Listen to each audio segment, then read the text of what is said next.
Assalamualaikum warahmatullahi wabarakatuh.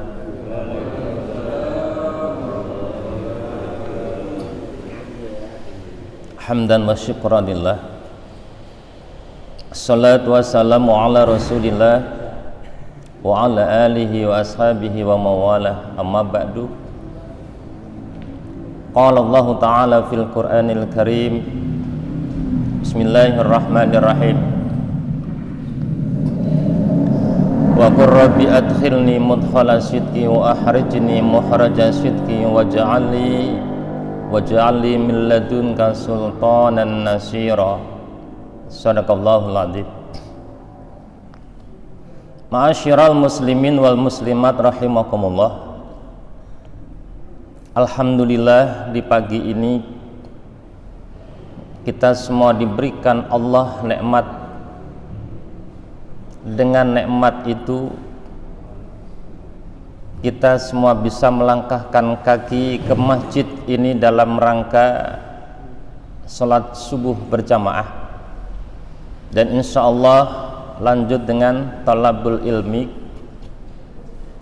Harapannya mudah-mudahan, dan kita minta kepada Allah, ya Allah, semoga kita semua diberikan panjang umur, diberikan kesehatan lahir batin, dan diberikan kemudahan usaha kita untuk beribadah kepada Allah Subhanahu wa ta'ala.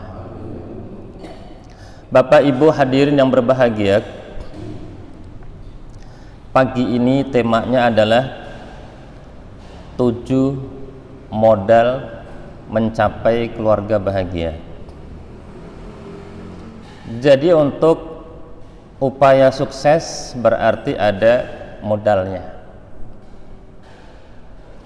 Rumah tangga tidak tiba-tiba langsung Allah berikan kesuksesan, karena kesuksesan itu bukan sebatas hanya banyaknya harta.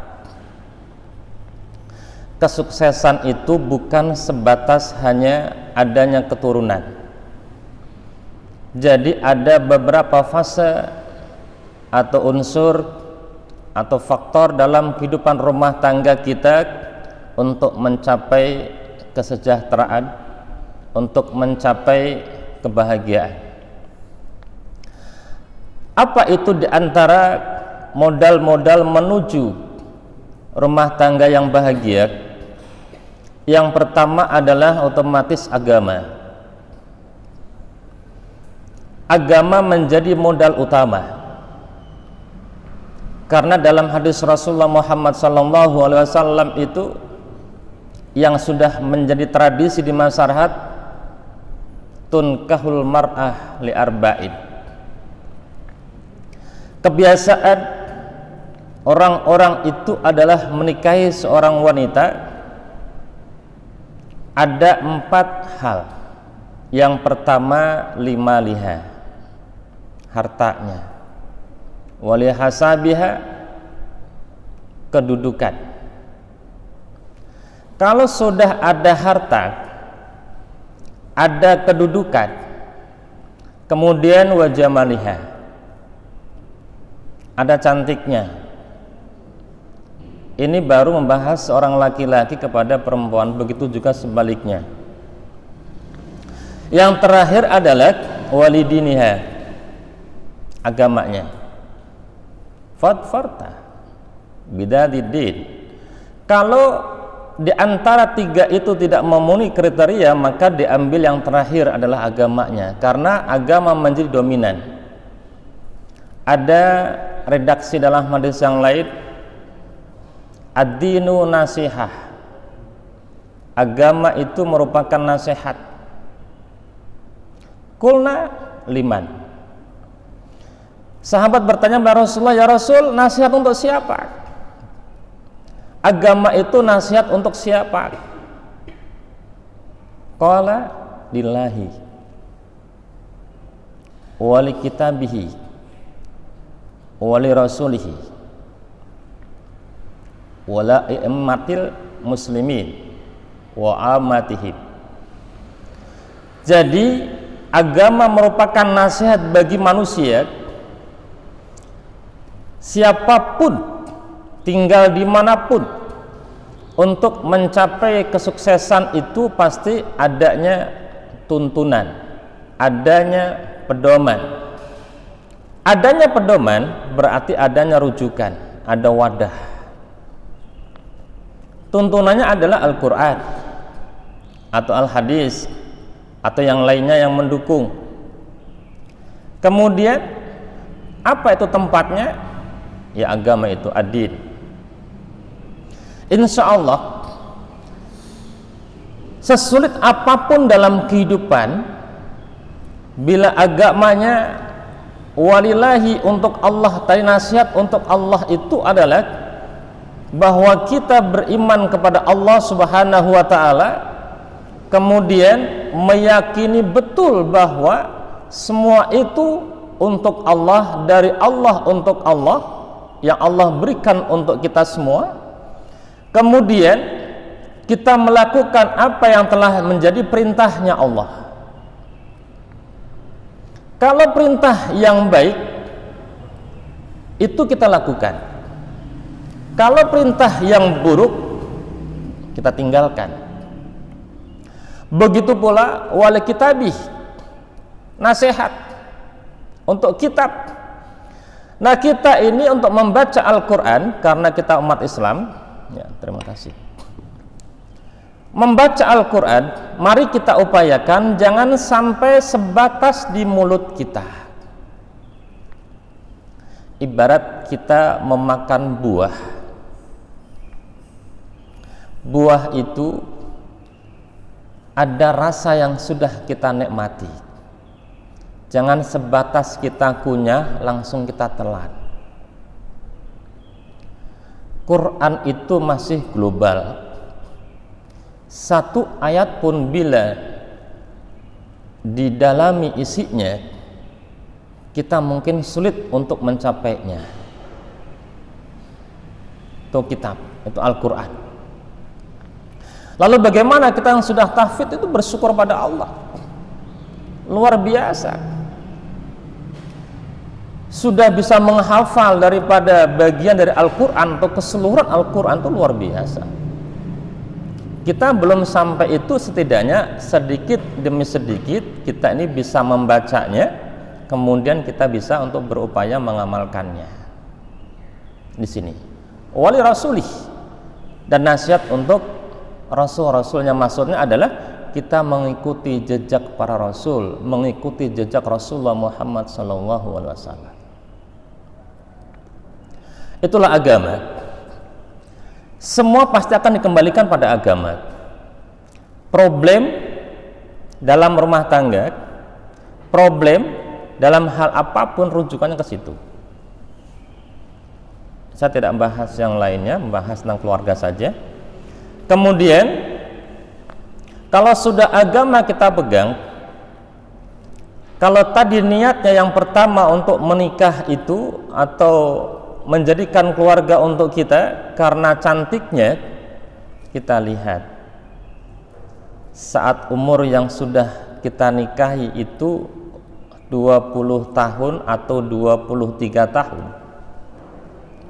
itu cantik atau tampan bagi laki-laki. Coba kita renungkan bagaimana kalau sudah umur 60 tahun, apakah masih sama dengan yang pertama? Pudar. Apapun yang kita harapkan yang sifatnya semu akan pudar. Ketampanan seseorang, kecantikan seseorang, ketika umur sudah Allah berikan 50 hingga 70 tahun, tidak seperti semula. Itulah yang disebut tidak ada kekekalan dalam hidup.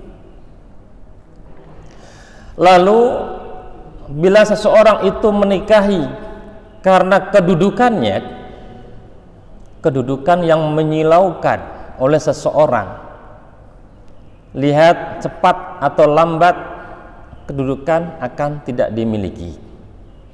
Masa-masa pensiun atau masa-masa sekarang pengurangan karyawan atau dirumahkan atau di PHK, Itu yang seharusnya menjadikan modal utama dalam pernikahan. Bagi yang belum menikah, setidaknya mencermati dengan hal seperti ini.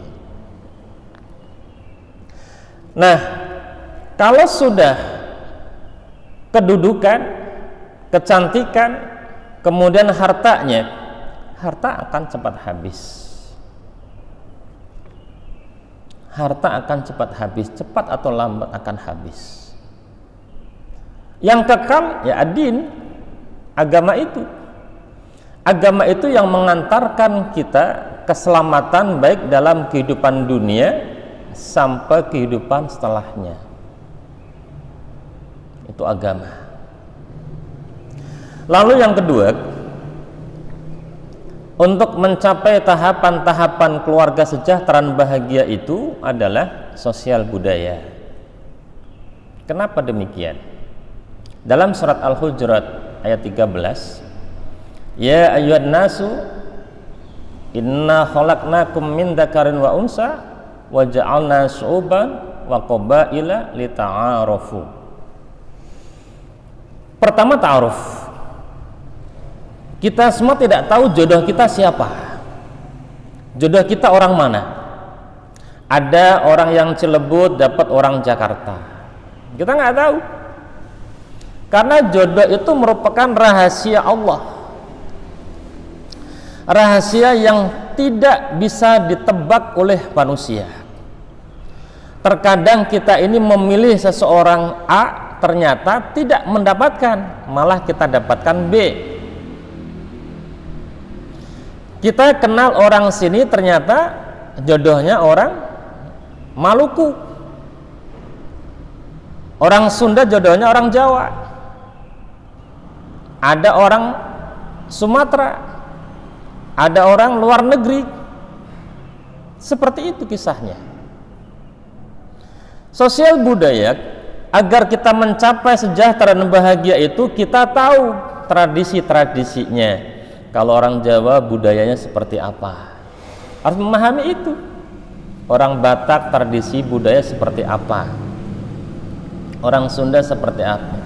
Perbedaan tradisi itulah, perbedaan budaya itulah sehingga terikat yang namanya ta'arufu, sudah saling mengenal satu sama lain. Kita faham kekurangan, kelemahan, kelebihan satu sisi dengan yang lainnya, insya Allah adanya saling pengertian. Nggak bisa mempertahankan, oh di saya begini, yang satu lagi oh nggak bisa, di saya begini.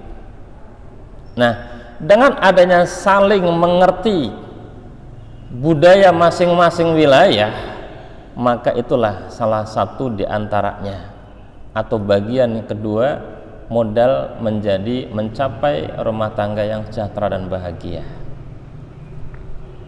Kalau tidak bisa menghargai tradisi atau budaya lain, kita nggak bisa menyatu, karena perbedaan-perbedaan itulah yang bisa mengikat kita adanya kebersamaan, persatuan. Kalau perbedaan itu menjadikan suatu permusuhan, maka rumah tangga pasti akan pecah, putus, bercerai-berai. Satu ikatan masyarakat pun sama. Kalau di masyarakat kita tradisi atau budaya, satu sisi tidak suka dengan budaya tersebut, yang lain tidak menghargai, tidak menghormatinya, maka jangan harap adanya kebersamaan. Kalau keluarga sekupnya kecil, unit yang terkecil di wilayah atau di masyarakat yang terdiri daripada antara suami dan istri, itu unit terkecil, itu keluarga. Kemudian ditambah dengan anak. Kalau yang terkecil ini saja sudah tidak bisa kita saling menghargai tradisi masing-masing, lalu bagaimana kita di masyarakat yang lebih luas? RT, RW, tingkat desa. Jangan sampai terjadi satu suku dengan yang lain permusuhan. Suku yang lain seperti ini, suku yang lain seperti ini, bermusuhan satu sama lainnya, hancur, nggak ada kedamaian, nggak bisa. Ini wilayah kecil saja sudah tidak bisa, bagaimana sekupnya negara yang berbagai macam suku, ras dan lain-lain. Nah, kemudian yang ketiga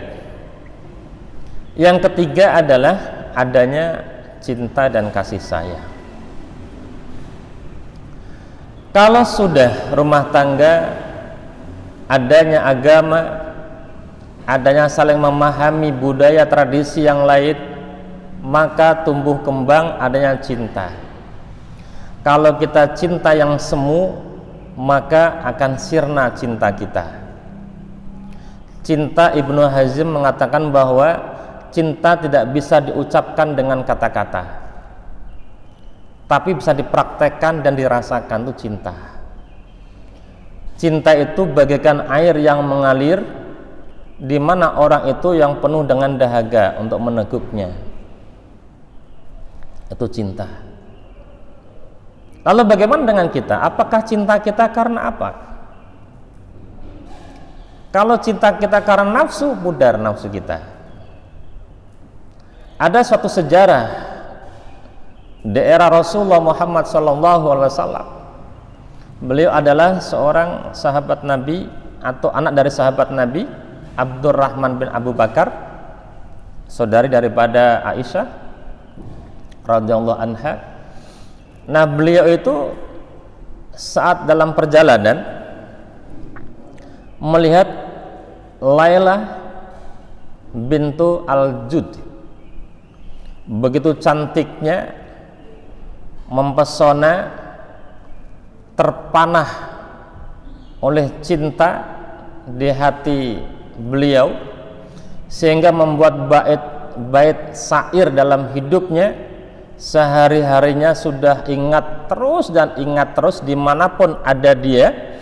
Kemudian tercium oleh Umar bin Khattab radhiyallahu anhu, sampai sahabat Umar mengatakan, andaikan nanti negeri Sam terkalahkan dan ada tawanan, kemudian salah satu tawanan adalah Lailah itu, maka menjadi budak dan harus diberikan kepada Abdurrahman. Ternyata walhasil bisa ditaklukkan pada saat itu dan menjadi tawanan dan dinikahkan, diberikan oleh sahabat Umar bin Khattab untuk Abdurrahman bin Abu Bakar. Apa yang terjadi? Kita bicara cinta. Cinta yang mana? Kisah sahabat Abdurrahman ini mencintai yang berlebihan, sehingga istri yang lain diabaikan karena begitu cantiknya pada saat itu. Lalu sudah berumah tangga, istri-istri yang lain ditinggalkan. Di sini letaknya nih, istri yang lain ditinggalkan.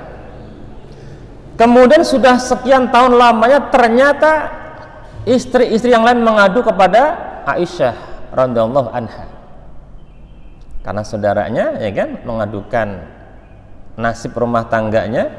Kemudian Aisyah memanggil saudarinya yaitu Abdurrahman, dinasihatin, diberitahukan segala macam tentang rumah tangganya. Entah kenapa Allah berkehendak lain. Si Lailah bintu Al-Jud tadi, yang tadinya cantiknya luar biasa, diberikan Allah penyakit. Diberikan Allah penyakit yang begitu dahsyatnya, sehingga berubah bentuk. Dalam arti, mungkin kalau penyakit biri-biri kan membesar gitu kan, sehingga ada satu sisi yang ada kelemahan di bibirnya karena penyakit tadi masuk ke muka kan, karena wajahnya. Apa yang terjadi? Langsung diabaikan. Tadi cinta yang berlebihan, sekarang benci berlebihan. Nggak lama kemudian Lailah bintu Al-Jud mengadukan kepada suaminya untuk siapa? Mengadukan kepada Aisyah radhiyallahu anha. Lalu dipanggil lagi. Kamu tinggal pilih, wahai Abdurrahman, pilih kamu menjadikan istri untuk selamanya atau pulangkan kepada orang tuanya. Akhirnya dipulangkan. Nah, apa yang bisa diambil, dipetik dalam hikmah perjalanan ini? Kalau cinta kita, orang-orang yang beriman, walladzina amanu asyaddu hubbalillah, Al-Baqarah 165. Kalau orang yang beriman kepada Allah Subhanahu wa taala itu, cintanya yang pertama adalah Allah. Asyaddu hubbalillah. Boleh mencintai keluarga, boleh mencintai istri, boleh mencintai anak, boleh mencintai harta, boleh mencintai rumah dan kendaraan maupun lainnya, akan tetapi jangan bisa diharap cinta kita dengan harta itu untuk selamanya, tidak akan bisa. Berubah total layla itu, sehingga yang tadinya cinta yang berlebihan menjadi kebencian yang sangat dalam. Lalu bagaimana dengan kita atau generasi-generasi anak kita? Tanamkan yang pertama adalah cintanya kepada Allah, agama itu dulu. Minta petunjuk kepada Allah. Makanya sebelum adanya jodoh, adanya baru ta'arufan, kenalan, itu biasanya kan ada istikharah dalam Islam. Minta kepada Allah. Petunjuknya apa? Ada jodoh lahiriah, ada jodoh batiniah. Ada jodoh batiniah yang bukan lahiriah. Ada jodoh lahiriah bukan jodoh batiniah. Ada dua-duanya. Di sini harus kita pahami. Kalau jodoh lahiriah itu merupakan jodoh sebatas fisik. Fisiknya jodoh, senang. Laki-lakinya senang, perempuan senang, akan tapi dalam dirinya, batiniyahnya bergejolak. Tidak ada kesamaan, tidak ada kedamaian, tidak ada lagi saling menghargai, menghormati. Ada jodoh batiniyah, akur, bagus, batiniyahnya bagus, menghargai, rukun dan segala macam, tapi secara fisik kurang memadai yang Allah berikan. Tapi cantik menurut suaminya, tampan menurut istrinya, tapi menurut orang lain tidak begitu seperti yang dibicarakan. Itulah rahasia Allah. Ada jodoh lahiriah dan batiniah. Makanya dalam konsep Islam itu, sebelum kita menikah adanya istikharah, menentukan, ya Allah, berikan kami jodoh sesuai dengan apa yang Engkau inginkan dan apa yang kami harapkan. Karena Allah penentu. Allah itu penentu mutlak jodoh untuk seseorang. Makanya kita sebagai orang tua, kita perbanyak doa meminta kepada Allah Subhanahu wa taala tentang jodoh anak-anak kita. Kenapa?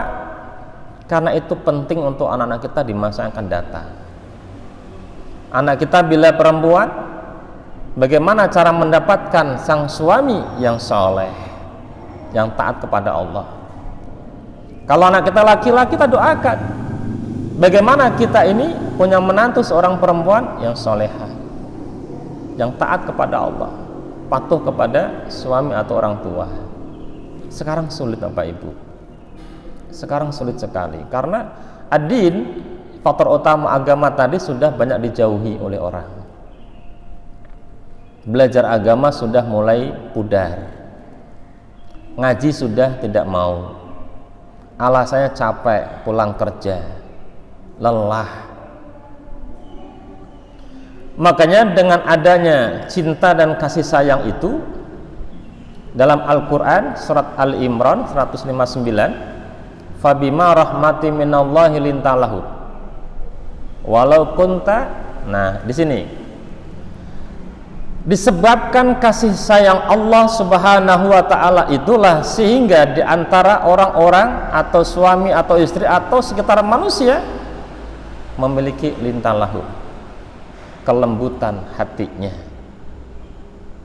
Itu disebabkan rahmat Allah.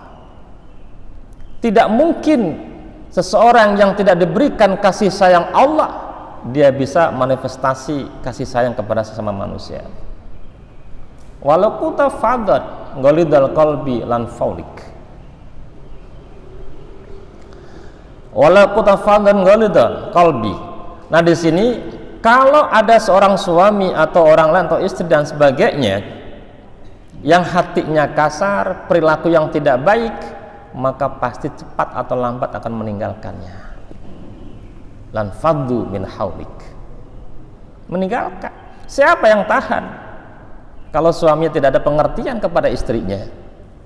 Suaminya sudah enak-enakan, apalagi sekarang ini kondisinya begini, istrinya lelah, capek, kerja, cari uang, kemudian nyuci, gosok dan sebagainya, ngurusin anak. Kalau suaminya tidak ada pengertian, ya kasihan istri. Nah, kita sebagai suami setidaknya nyapu ngepel itu harus siap gitu loh. Jangan mengandalkan seorang istri terus gitu kan, nyapu ngepel apa gitu kan. Jangan kita mentang-mentang sebagai suami terus raja, semua dikerjakan istri. Hati-hati, kalau istri kita lelah dan capek, siapa yang repot kalau bukan kita? Makanya itulah adanya cinta dan kasih sayang. Kenapa pada pergi meninggalkan rumah tangganya, pergi, bahkan ada yang pergi tanpa pesan. Pergi tanpa pesan tuh minggat kalau bahasa orang-orang itu, kabur, nggak tahan. Ghalidal qalbi, hatinya keras, kasar. Suami suka membentak, bahkan ada pemukulan, kasar, ucapan-ucapan baik verbal maupun non verbalnya. Nggak tahan istri itu. Atau juga suaminya kabur karena istrinya. Ini juga bisa terjadi. Di dalam masyarakat itu banyak berbagai macam problem dalam rumah tangga. Ada suaminya pergi, ada suaminya nggak pernah pulang, ada istrinya yang kabur dan sebagainya. Makanya faktor agama itu sangat terpenting dalam kehidupan kita. Anak-anak kita kalau tidak ada dasar agamanya, kita lah yang akan merintih dan menangis di akhirat nanti, di alam barzah nanti. Kenapa? Doa anak soleh. Doa dari siapa? Anak-anak kita. Orang lain mendoakan kita, iya, tapi yang terbaik adalah doa dari anak-anak. Di situ Bapak Ibu. Kita punya orang tua sudah meninggal. Siapa yang mendoakan? Orang lain sudah melupakan, tetangga sudah melupakan. Kita sebagai anaknya mendoakan orang tua kita. Di sini. Makanya cinta dan kasih sayang itulah terpupuk oleh hati masing-masing sehingga sangat indah. Nah, kenapa dalam surat Ar-Rum itu ada kalimat litaskunu ilaiha wa ja'ala bainakum mawaddah wa rahmah. Di sini. Kalau sudah adanya kelembutan hati masing-masing suami dan istri, kemudian rasa saling menghargai, mencintai, kasih dan sayang, insya Allah litaskunu ilaiha, tenang, tentram hatinya, jiwanya, rumah tangganya adem, rumah tangganya enak, konflik kecil bisa teratasi. Masalah konflik itu pasti semua mengalaminya, tapi mudah teratasi. Itu bedanya. Bedanya situ. Jangan sampai yang sudah negeri kecil itu rumah tangga itu, negeri kecil kita, gara-gara satu sisi hanya berbeda pandangan atau pendapat atau pendapatan gitu kan, karena masing-masing kerja, suaminya mungkin gajinya sekian, istrinya lebih besar, kan beda pendapatan namanya. Terjadi konflik internal dalam rumah tangga itu jangan sampai terjadi. Yang berhak mencari nafkah adalah sang suami, sang istri adalah menopang bila itu dirasa bisa diizinkan oleh suaminya. Kalau suaminya bilang, sudahlah bu, di rumah saja, nggak usah kerja, biar saya yang kerja, itu boleh. Atau istrinya, pak, saya boleh nggak membantu untuk kerja? Ya silakan kalau suaminya membolehkan. Kalau suaminya merasa cukup, ya sudah ibu, mah, atau nggak usah kerja, biar saya saja. Itu diperbolehkan, dianjurkan, karena yang berhak menafkahi keluarga itulah suami, tulang punggungnya. Tulang punggungnya suami. Baik. Kalau dalam surat Al-Imran tadi sudah ada lintah, ya kan? Ada cinta kasih, kelembutan di hati, ada verbalnya, non verbalnya, ada ucapan-ucapan yang santun, ya kan, saling menghargai, insya Allah muncul itu. Jadi nggak ada namanya egoisme, nggak ada. Saling adanya pemahaman, mengerti. Lalu berikutnya perlindungan. Jadi yang pertama adalah modal untuk mewujudkan rumah tangga sejahtera dan bahagia adalah agama, sosial budaya, cinta dan kasih sayang. Yang keempat adalah perlindungan. Kira-kira Bapak Ibu, kalau kambing kita sampai malam jam 7 belum pulang, kira-kira kita seneng apa mencari atau mendiamkan? Mencari kan? Nggak usah kambing terlalu mahal. Pak Haji punya angsa, punya ayam. Kira-kira kalau belum pada pulang 5 atau 3 dicari apa tidak? Dicari. Lalu bagaimana dengan anak kita? Orang tua wajib melindungi anaknya. Apa yang pertama, perlindungan kepada anak, yaitu membatasi atau melindungi anak daripada pergaulan yang tidak baik. Ayam saja tidak pulang, dicariin. Bagaimana kalau anak kita sudah jam 10 malam belum pulang? Orang tua itu resah. Orang tua itu tidak nyaman. Tapi anak tidak mengerti.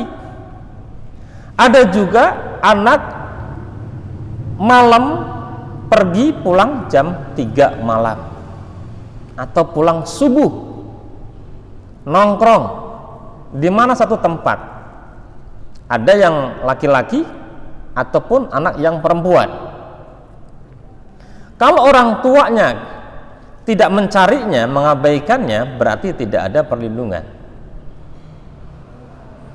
Orang tua tidak mampu memberikan perlindungan. Atau sudah mencari, sudah menasihati, anak itu sudah tidak sanggup lagi untuk dibicarakan. Wala tus'alu an ashabil jahid. Di akhirat tidak ada lagi had, tidak ada pertanggungjawaban, tidak ada pertanyaan yang Allah tanyakan untuk orang tuanya. Karena orang tua sudah memberi nasihat. Makanya kuncinya itu agama itu penting. Orang tua atau kita sebagai orang tua pada saat ini, maka kita ayo tata anak-anak kita. Anak-anak kita generasi sekarang ini sudah malas belajar agama. Anak-anak kita itu. Nah, perlindungan bukan hanya sebatas itu. Memberikan satu keadilan. Anak kita 4 atau 3. Yang satu SMP, satu SD, satu kuliah. Kira-kira kalau memberikan sangu untuk berangkat sekolah dan kuliah sama nggak kira-kira? Tidak. Karena orang itu merasa, wah saya kan adil, saya kasih 20.000 semua. Adil nggak kira-kira? Ayo. Enggak. Karena kapasitas anak itu berjenjang. Yang kuliah dikasih 20.000, yang SMP 20.000, yang SD 20.000 itu nggak adil. Kata orang itu, wah, yang penting kan sama rata, itu sudah adil katanya, tapi tidak melihat kapasitas sebagai apa. Kalau dia masih SD, ya sudah ukurannya 5.000, SMP 10.000, kuliah umpama terkecil 20.000 umpama. Seperti itu baru adil. Nah, bagaimana orang tua atau kita menjadikan perlindungan adanya keadilan bagi anak-anaknya? Di sini Bapak Ibu. Kemudian yang ketiga, ini yang sangat rawan juga, memberi perlindungan atau memberikan perlindungan anak terhadap selain manusia atau makhluk halus. Kenapa kita mengajarkan kepada anak-anak kita membaca surat Al-Mu'awwidhatain? 2 surat perlindungan itu. Surat apa? Al-Falaq dan An-Nas. Itu perlindungan. Karena makhluk lain itu yang sifatnya makhluk yang tak terlihat, itu bisa masuk dalam siapapun. Orang tua, suami, istri, atau anak-anak. Nah, fenomena inilah yang jarang dimengerti oleh kebanyakan orang di masyarakat. Anak kita yang pergi tiap malam kelayapan gitu kan, pulang dari pagi sampai malam belum pulang tuh kenapa? Orang tua bisanya hanya marah-marah saja, itu nggak bisa begitu. Nggak bisa begitu. Ada secara psikologisnya seperti apa? Dan kita melindungi pada siapa temannya. Kalau teman yang kurang baik, dibatasi, tarik anak kita. Gimana Ustadz kalau anak saya malah tambah bandel kalau saya bilangin? Nah gitu kan. Nah itu harus kita waspadai. Mu'awwidhatain itu. Dalam surat Al-Ahqaf 97-98 itu juga ada doa. Rabbi a'udzubika min hamazati syayatin wa a'udzubika rabbi ayyahdurun. Itu perlindungan agar tidak ada lagi bisikan-bisikan, tidak ada lagi masuk hawa-hawa syaitaniyah atau makhluk-makhluk yang zalim, makhluk-makhluk yang jahat yang tak terlihat itu atau hadir dalam kehidupan rumah tangga kita. Jangan sampai terjadi. Ini yang berbahaya. Karena apa? Anak bisa lebih galak daripada orang tuanya. Anak bisa lebih sadis daripada orang tuanya. Orang tua bisa dibunuh oleh anaknya. Jadi kita nggak bisa menilai segi logika saja. Ada kehidupan yang secara non logika. Di sini yang sulit untuk dipahami oleh akal kita. Baik, masih ada waktu. Saya lanjutkan. Nah, perlindungan kepada anak itu penting. Tentang pendidikan, tentang pergaulan, tentang keadilan. Ini penting. Jangan sampai anak kita tuh bias. Anak kita liar. Sudah tidak ada lagi menghargai orang tua. Tidak ada lagi menghormati orang tua, itu berbahaya sekali. Di era sekarang, kalau anak-anak kita kurang terdidik agama, hati-hatilah kita menjadi bencana untuk orang tuanya. Orang tua banyak yang mati karena anak-anaknya. Bukan karena kemiskinan, tapi karena problem yang dihadapi orang tua, perilaku dari anaknya. Orang tua sakit, orang tua stroke, orang tua lemah karena anak-anaknya itu banyak. Di masyarakat itu ada. Beban orang tua begitu besarnya, berpikir bagaimana cara membayar kontrakan, bagaimana cara membayar cicilan rumah dan lain sebagainya, bagaimana cara membayar kuliah anaknya, tapi anaknya tidak menghargai orang tuanya, menambah beban hidup orang tuanya. Oh, stres orang tua seperti ini. Ya mudah-mudahan kita tidak seperti ini. Bapak Ibu yang berbahagia. Nah, orang tua itu sangat merindukan, bukan sebatas itu. Wal yakhshal ladina law taraku, ya kan?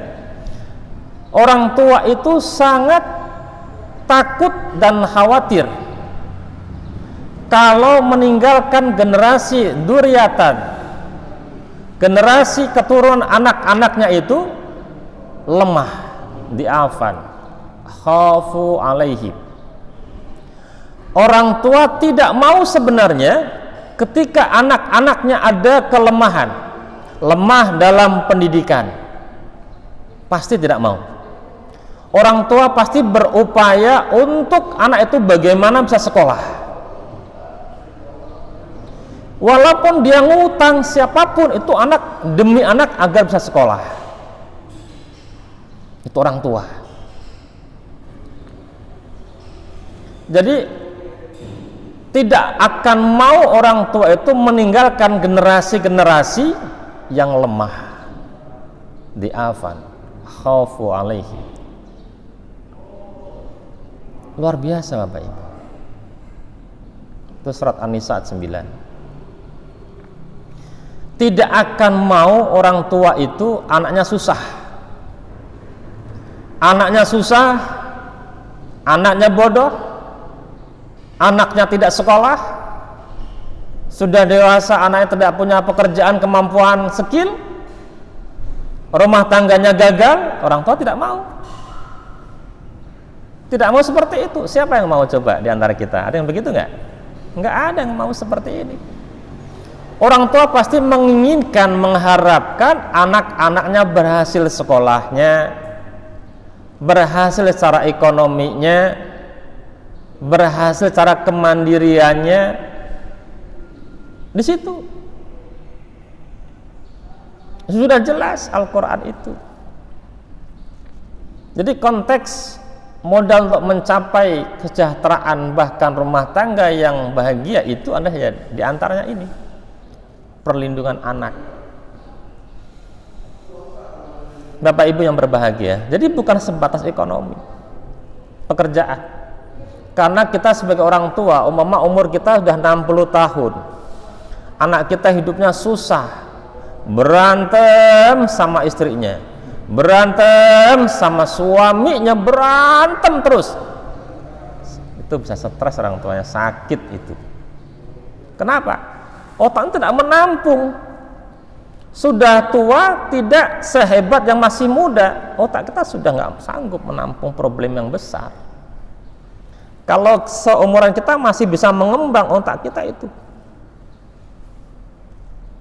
Kalau sudah mulai lanjut usia, udah muntul otak kita. Bisanya paling marah-marah, kesel, benci sama mantu, gitu kan? Mantunya dilaknat, dihujat, dimusuhin. Sekarang gini, siapa yang bisa terima kalau anak kita digebukin? Siapa yang bisa terima kalau anak kita disengsarain? Siapa yang bisa terima orang tua kalau anaknya disia-siakan? Ayo, kan gak ada yang mau terima kan? Makanya jangan sampai terjadi karena orang tua yang mengerti agama itu, jangan sampai meninggalkan generasi-generasi yang lemah ilmunya karena pendidikannya, lemah ekonominya dan skillnya. Baik, selanjutnya adalah ekonomi. Ini banyak bahasanya nih. Karena untuk mencapai keluarga sejahtera bahagia itu nggak semudah itu. Ekonomi sekarang kita bahas. Ekonomi di era sekarang sulit menurut kita. Beda dengan sekian tahun yang lalu, Pak Jerman gitu nggak kira-kira?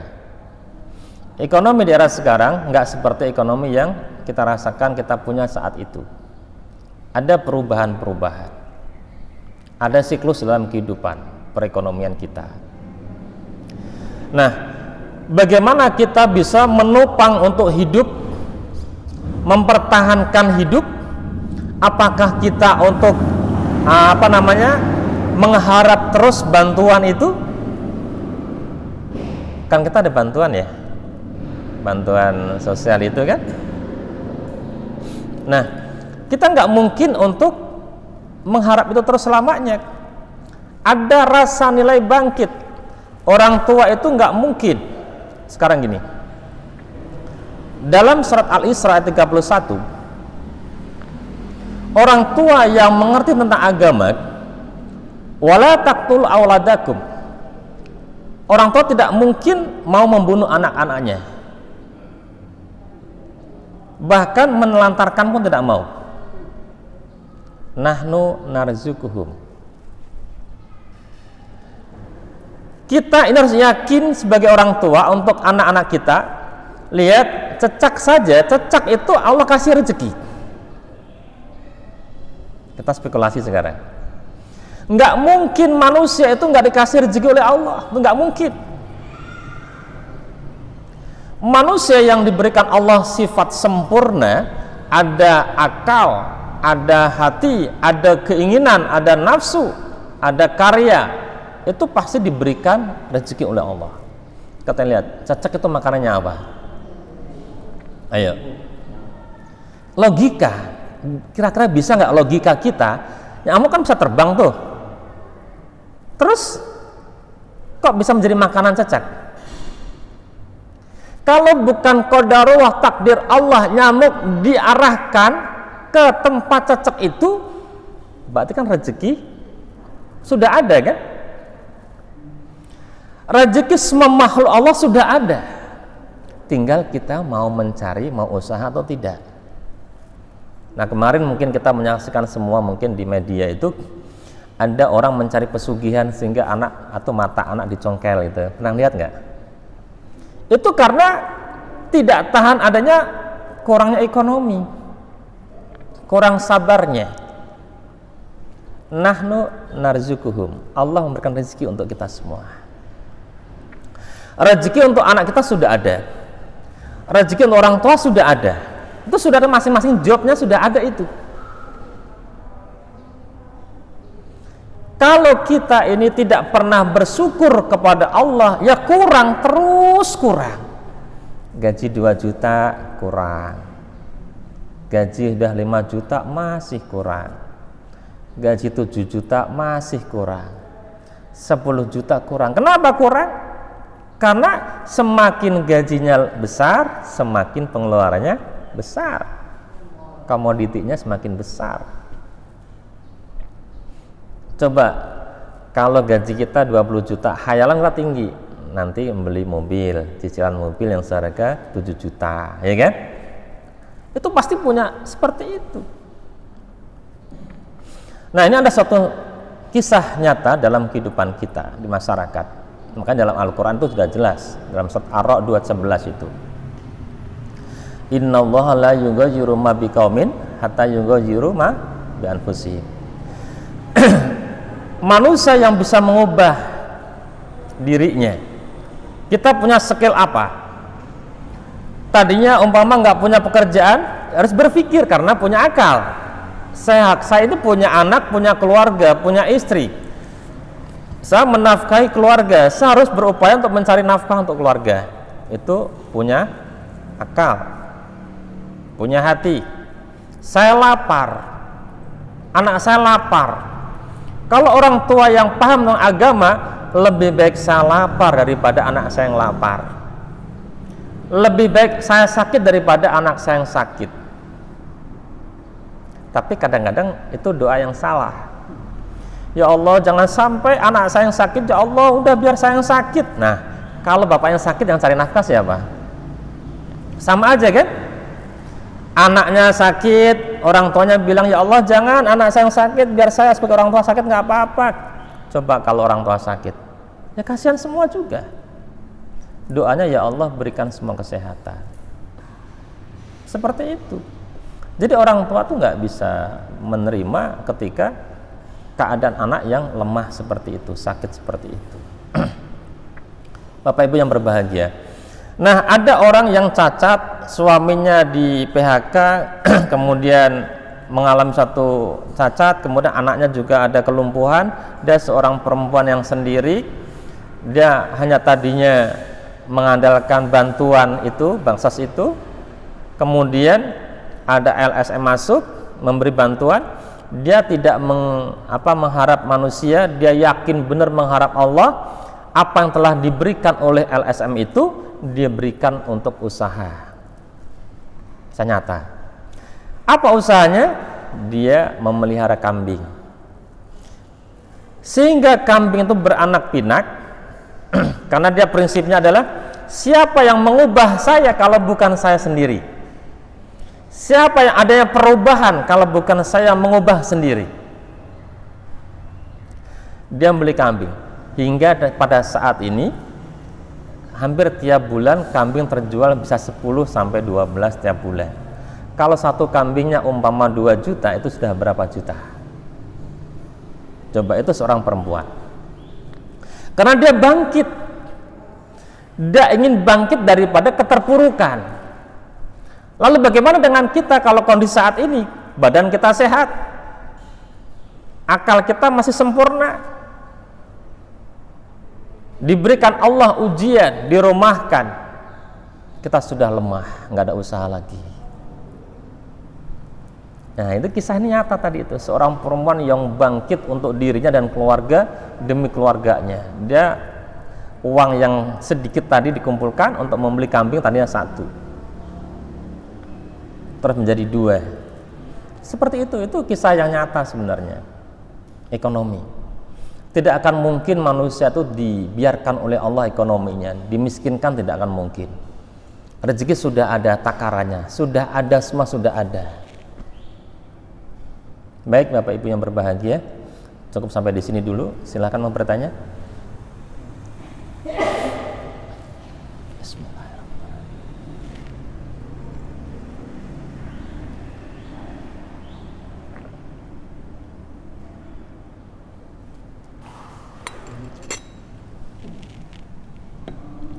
Ya, ada yang bertanya silakan. Ya, salam. Ya. Saya akan bertanya, kan ada seperti ceramah perkenaan Nabi bahwa saudara perempuan, ibu dan anak bisa menarik kita ke neraka kalau mereka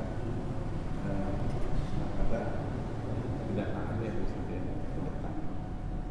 itu penjelasannya seperti apa?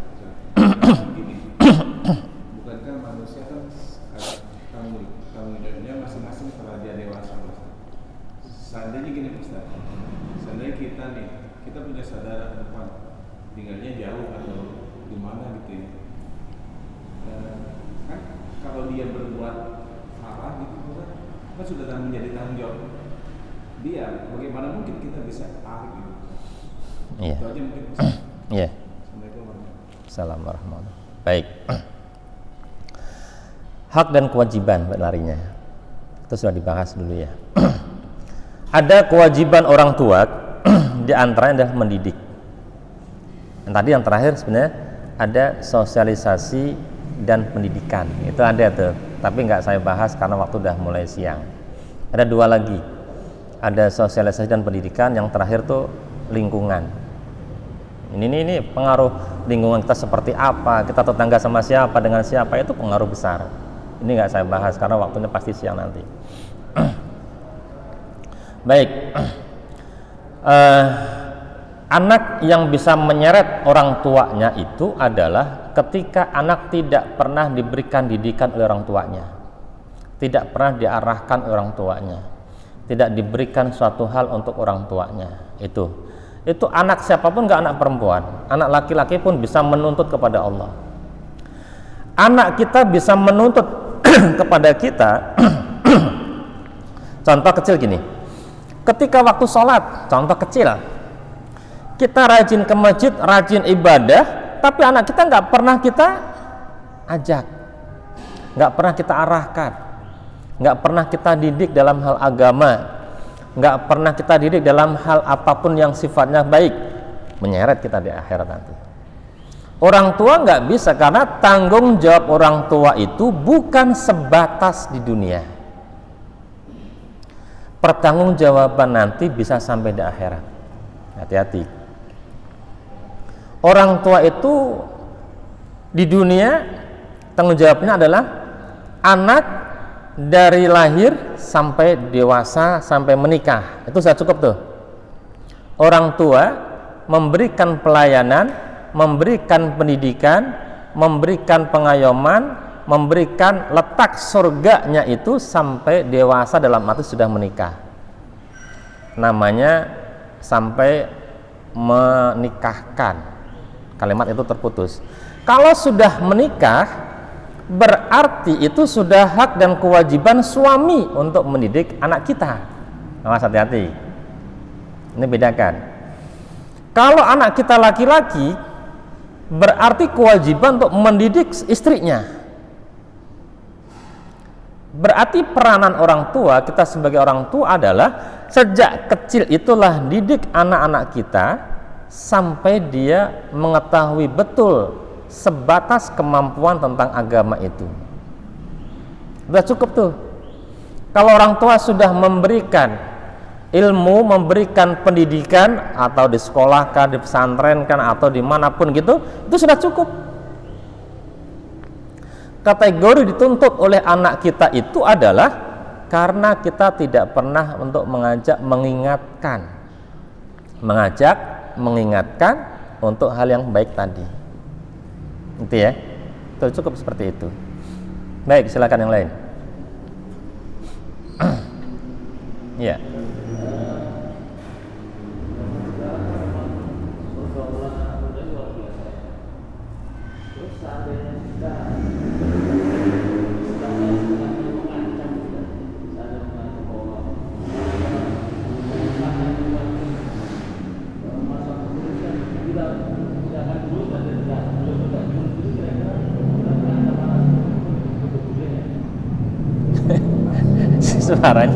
suaranya berisik banget ya, kurang kedengeran. Jadi ketika orang tua coba ulang lagi dikit, mumpung sepi.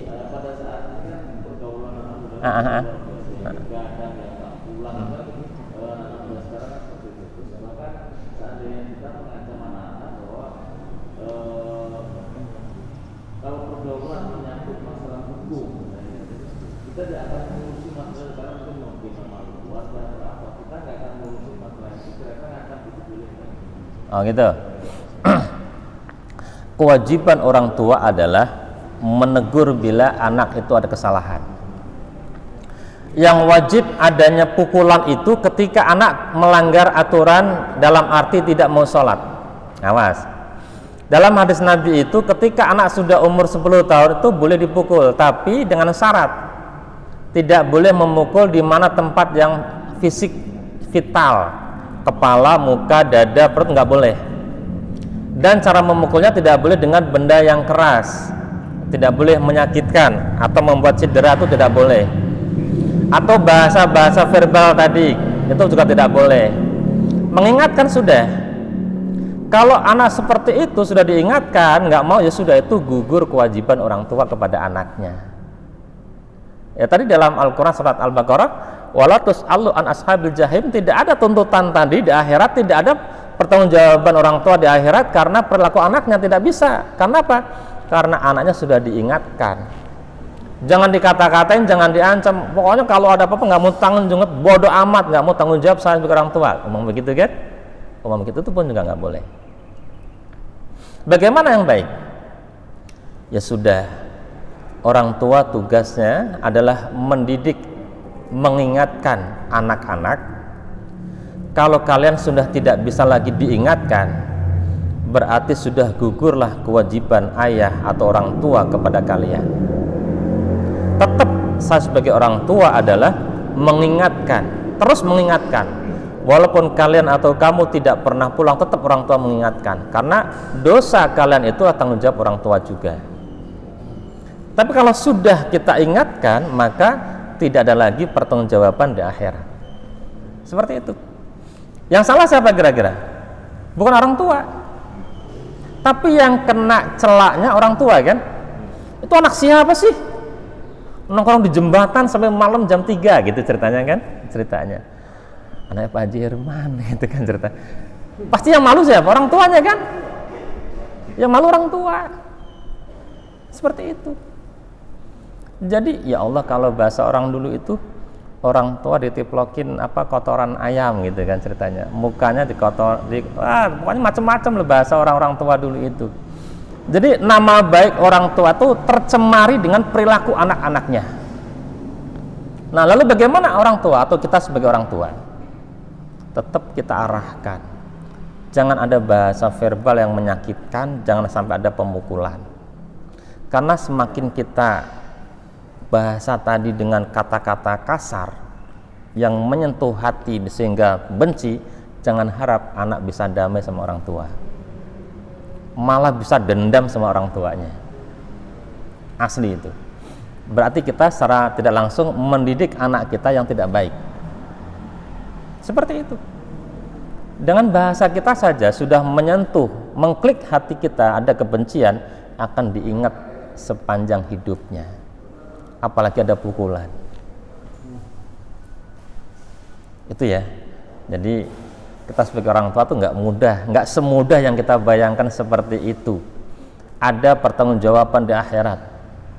Ketika kita sudah meninggal atau orang tua sudah meninggal dan kita di dunia tidak pernah beribadah, tidak pernah mengirimkan doa, sengsara orang tua kita itu. Kalau kurang amalnya. Tapi kalau orang tua kita banyak amalnya, ad-dunya mazra'atul akhirah, dunia merupakan lahan yang terbaik. Kemudian orang tua kita dulu menanam kebaikan, baik kepada Allah maupun kepada manusia, insya Allah nyaman, tenang, damai, tentram di alam sananya. Itu baru di alam barzahnya, belum nanti sampai siratal mustaqim, sampai titik terakhir itu al-jannah, surganya Allah. Begitu, itu prosesnya panjang itu. Cukup ya? Baik, alhamdulillah kalau sudah cukup. Ada dua sebenarnya itu, sosialisasi dan pendidikan dan lingkungan, karena rumah tangga kita belum tentu tetangga kita orang yang baik semua, gitu kan? Ada yang usil dan segala macam. Sudah itu udah paham lah. Bapak Ibu hadirin yang berbahagia, alhamdulillah di pagi ini kita membahas tentang keluarga, tetap akan membahas tentang keluarga. Besok mungkin akan bahas tentang apa yang artinya cinta, apa mungkin yang lain terserah, atau hak anak pada orang tua, itu kita bahas. Masih banyak tentang keluarga itu sebenarnya. Kita berdoa mudah-mudahan ya Allah ya Rabb, Allah berikan ilmu manfaat untuk kita semuanya. Allah berikan ilmu manfaat untuk keluarga kita. Ya Allah, jadikanlah rumah tangga kita semua sakinah, mawaddah, warahmah, penuh dengan kedamaian, ketentraman. Ya Allah, jadikanlah kita semua sebagai suami atau pemimpin dari rumah tangga ini menjadi pemimpin yang diteladani oleh keluarga kita. Amin ya rabbal alamin. Nas'aluka Allahumma bi barakati umul Qur'an. Al-Fatihah. A'udzubillahi minasyaitonir rajim. Bismillahirrahmanirrahim. Alhamdulillahi rabbil alamin, arrahmanir rahim, maliki yaumiddin. Iyyaka na'budu wa iyyaka nasta'in. Ihdinas siratal mustaqim.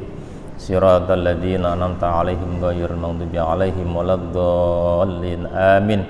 Kurang lebihnya mohon maaf. Assalamualaikum warahmatullahi wabarakatuh.